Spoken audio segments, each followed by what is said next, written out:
Natanong niyo na ba sa inyong sarili, gaano nga ba talagang kalakas itong si Satanas? Alamin po natin 'yan sa video na ito. Sa mga nakikita natin sa social media or kahit po sa mga napapanood natin sa pelikula, ang nakikita po natin na palaging magkalaban ay ang Diyos at si Satanas. Pero mga kapatid, isa po yung malaking pagkakamali na maaaring nakasanayan po natin na ang tunay na magkaaway ay yung Diyos at si Satanas.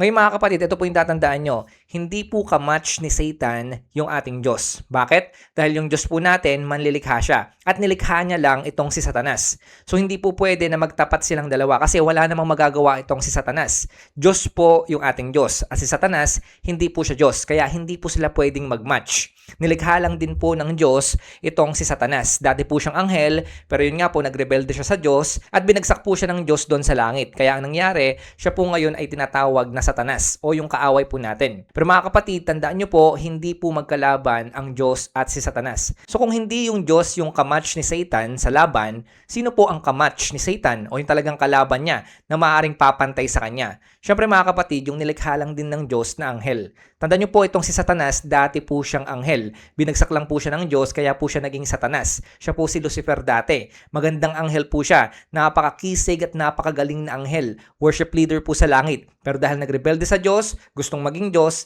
pumasok po yung pride sa kanya, binagsak po siya ng Diyos. Pero hindi po mawawala yung katotohanan na siya po ay isang anghel. Kaya dito makikita po natin na ang kapantay po ni Satan sa labanan ay mga anghel din po sa langit. So yun po mga kapatid, yung malinaw na makikita po natin na kung gaano kalakas itong si Satanas. Kung gaano rin pong kalakas yung mga anghel. Hindi po kung gaano kalakas ang Diyos. Kasi mga kapatid, kung titignan po natin, yung Diyos natin, all-powerful po siya, napaka-makapangyarihan. Pero itong si Satan, may kapangyarihan siya pero limitado po ito. Ang Diyos po natin, all-knowing siya. Pero ito pong si Satan, hindi po siya all-knowing. Limitado lang din po yung kanyang kaalaman. Ang Diyos po natin, siya po ay omnipresent. Nasa lahat po ng dako. Pero itong si Satan, hindi niya po magagawa yon. Nasa isang dako lang po itong si Satan. At marami lang po mga masasamang espiritu na kakalat-kalat sa ating mundo. Kaya kumakalat po yung kasamaan sa ating mundo. Ngayon mga kapatid, ito rin po yung dapat nyong malaman. Kung babasahin nyo rin po yung Biblia, bagamat hindi po tayo mga anghel, pero tayo po ang inaatake ni Satanas. Kasi mga kapatid, kung hindi niya po kayang atakihin yung Diyos natin na makapangyarihan, ang aatakihin niya po mga kapatid ay yung mga anak ng Diyos. Kung nanampalataya ka sa Panginoong Sukristo, ikaw ay anak ng Diyos. Kaya i-expect mo na ikaw, na anak ng makapangyarihang Diyos, ikaw ang aatakihin ni Satan. So mga kapatid, ito po yung magiging problema. Alam natin, si Satan dating anghel. May kapangyarihan po siya. Ang problema mga kapatid tayo, wala tayong kapangyarihan tulad ng mga anghel. Kaya kapag umatake itong si Satan, meron siyang kapangyarihan na pwedeng gamitin sa atin. Pero tayo, limitado po tayo bilang mga tao. Kaya mga kapatid, napakahalaga po talaga dito na malaman po natin kung sino nga ba itong si Satanas, gaano ba siyang kalakas, at paano po natin siya tatalunin. So para mas makita po natin yung lakas ni Satan, ano nga po ba ang sinasabi ng Biblia patungkol kay Satan? Muli mga kapatid, itong si Satan, siya rin po si Lucifer.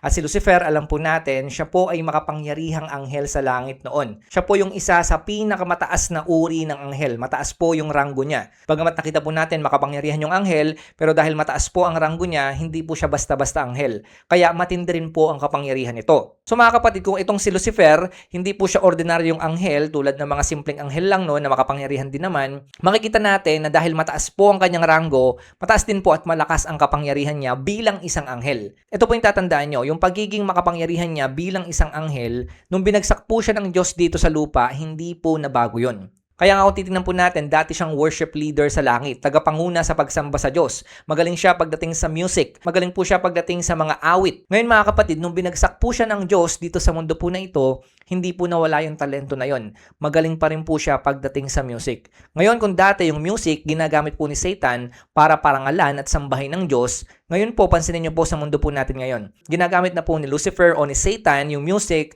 para po yung mga tao ay mapahamak, para malinlang po yung mga tao. Kaya nga pansinin niyo po yung mga music ngayon, very demonic. Pansinin niyo po yung mga concert ngayon, ang dami na po mga demonic concert.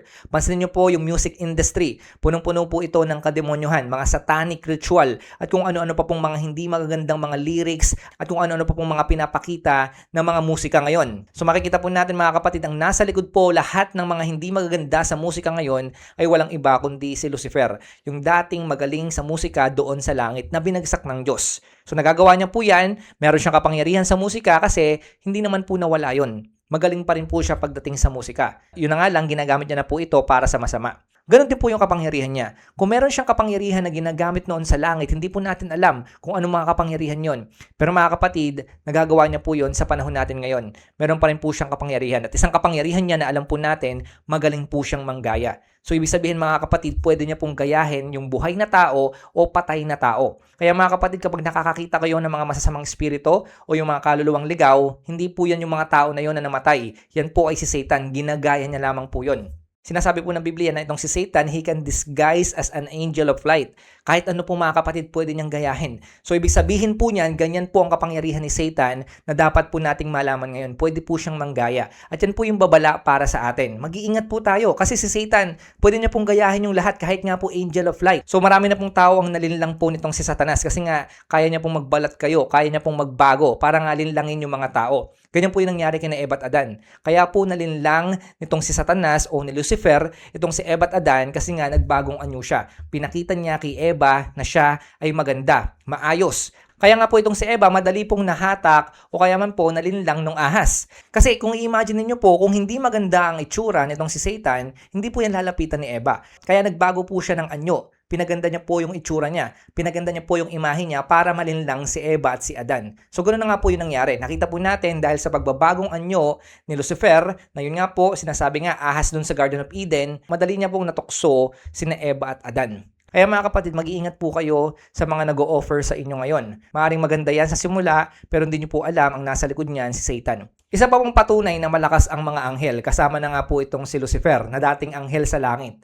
Alam niyo po ba na merong isang anghel noon, hindi po siya si Lucifer, na nagawa niya po natapusin ang buhay ng 185,000 na mga sundalo ng Assyria. At mga kapatid, isang gabi lamang po nagawa niya lahat ng yon. Imagine niyo po, daang-daang libo laban sa isang anghel. Ganun pong kalakas yung anghel. Kaya niya pong pabagsakin yung napakaraming tao. So ibig sabihin, pinapakita po ng Biblia na malakas talaga ang anghel at hindi po sila basta-basta. So kung nakita po natin ganun kalakas yung anghel, kaya niya pong magpabagsak ng 185,000 na mga sundalo sa loob ng isang gabi, papaano pa kaya itong si Lucifer? Kaya nga pag nagpapakita po yung mga anghel sa mga tao sa Biblia, natatakot po sila, nanginginig po sila sa takot. Hindi dahil sa itsura nila, nanginginig po sila dahil sa sobrang lakas ng presensya nila, sa sobrang lakas din po ng kapangyarihan nila, na hindi po katulad ng presensya ng tao. Kaya po sila nagkakaroon ng matinding takot.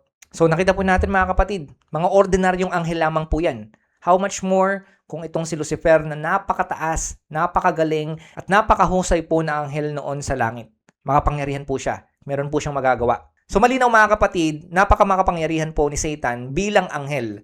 Pero mga kapatid, may limitasyon din po yan. Sabi ko nga, may kapangyarihan po siya pero hindi siya katulad ng Diyos. Huwag po natin titignan si Satan na parang Diyos. Malayo po mga kapatid, nilikha lang din po siya ng Diyos. Meron din pong limitation yung kapangyarihan ni Satan. So huwag po kayong matatakot sa lakas ng kapangyarihan ni Satan. Huwag po kayong masisindak sa lakas ng kapangyarihan ni Satan. Kahit sabihin nyo po na makapangyarihan siya, ito po yung sasabihin ko sa inyo. Ito po yung pag-asa na binibigay sa inyo ng Diyos. Mas makapangyarihan yung espiritu na nasa inyo. Yun po yung banal na espiritu. Kaya mga kapatid, kung meron kayong banal na espiritu, may kapangyarihan na banal na espiritu na nananahan po sa inyo, kahit ganong kalakas itong si Satanas, wala po siyang magagawa. Dahil yung Diyos mismo na makapangyarihan, alam po natin, no match doon si Satanas, nananahan po sa inyo. Kaya wala kayong dapat ikatakot mga kapatid. Kahit ganong kalakas pa yung si Satanas, kahit sabihin na natin si Lucifer na yung pinakamalakas na anghel, wala pa rin po siyang magagawa sa Diyos na nananahan po sa inyo. So anong dapat nyong ikatakot? Wala kayong dapat ikatakot. Una sa lahat, makapangyarihan po yung Diyos na nasa inyo. At dahil kayo po ay na kay Kristo, sinasabi lahat po ng na kay Kristo ay mananagumpay. Lahat po tayo ay tagumpay na lahat po ng na kay Kristo. Kaya mga kapatid, anumang pong pag-atake o gagawin po ni Satan sa inyo, lagi niyo pong tatandaan dahil kay Kristo tagumpay na po kayo. So mga kapatid, kahit ganong kalakas itong si Satanas, marami na po siyang nalinlang, makapangyarihan din po siya, may magagawa rin po siya sa mundo na ito. Siya po yung Diyos ng mundo po na ito, siya po yung nangunguna sa mundo na ito, sinasabi po ng Biblia. Pero mga kapatid, sasabihin ko po sa inyo, hindi po yan magtatagal. Sinasabi po ng Biblia, konti na lamang po yung oras niya. At darating ang panahon, siya po ay tatapon doon sa dagat-dagatang apoy. Maring nakikita po natin, maraming nagagawa si Satan. Pero mga kapatid, matatapos na rin po yan, konting panahon na lamang. At nakikita po natin, sinasabi na po ng Biblia kung ano po yung magiging destiny o kapalaran itong si Satanas.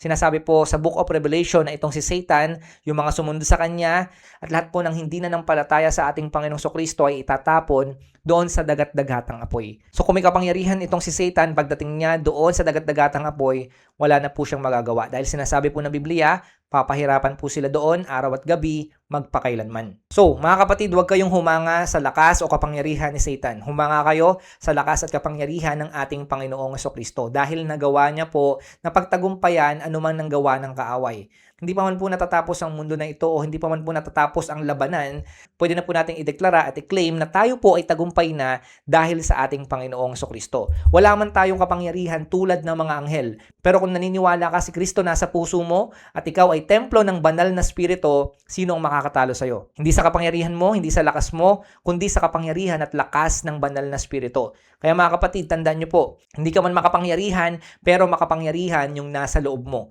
Merong magagawa yung nasa loob mo. Yung kapangyarihan na nasa iyo, na nasa loob mo, yan po yung kapangyarihan na bumuhay sa ating Panginoong Kristo. Imagine niyo po, yung bumuhay mismo sa ating Panginoong Kristo na namatay 2,000 years ago.